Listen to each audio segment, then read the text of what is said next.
I'm Basil Shillingford, 20 years old. I'm from Salisbury, Connecticut, and I'm living at the Ground Sober Living House in San Diego.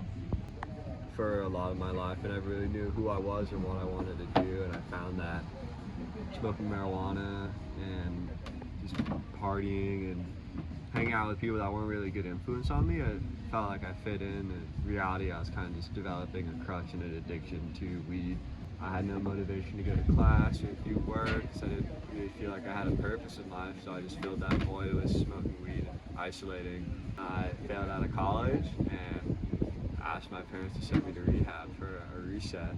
There's definitely a lot of good sober people in this community that I really enjoy hanging out with, and that's really helped me, as well as the countless activities I can do, whether it's working out, surfing. Always really helps with my mental health and just how I feel about myself. The wild nightlife that is in Pacific Beach can definitely be hard sometimes, and I do find myself triggered at certain points.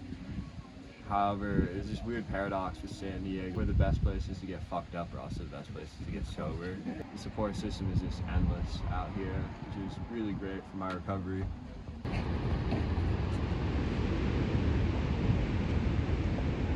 Hi, my name is Greta Stahl. I'm 21 years old and I just moved to Pacific Beach, San Diego from Santa Barbara, California. What I had heard about Pacific Beach before moving there was it was kind of known for like its nightlife. It was kind of where all the college kids, like the frats and sororities, kind of went to go out and party and things like that, which is kind of something that I wanted to go out and experience since I went to community college.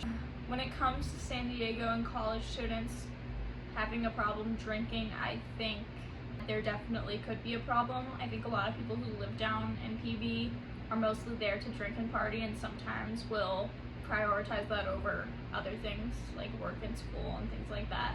If you're surrounded by it a lot, you can feel like peer pressure, and I think that you could want to go out more because you have like fear of missing out and things like that, which could cause, you know, an addiction problem. In my life, I have experienced addiction with close family members. Specifically, I have like parents that are alcoholics, siblings that are sober, recovered alcoholics, so I see it a lot. And I see, you know, what being in that surrounding can kind of lead to and the signs that you see before. I can see similarities in PB compared to actual alcoholics and addicts. Because of my history and my family history, I do sometimes have fear of also having problems with alcohol and drugs. I kind of stop myself from doing so, and I don't go out a lot, and I know how to control myself drinking, and luckily I didn't get that gene, but it can be very tempting when you are surrounded by it and everyone else is pretty much doing that. It makes sense that PB is one of the largest places for sober living communities because people tend to get addicted living in PB. I think living a sober lifestyle and in recovery, going through it, is still possible in Pacific Beach, even though it's tempting.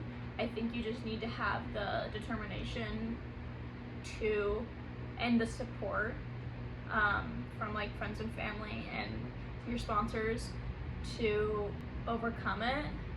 But I think it would be more difficult just because of the distractions and the temptations.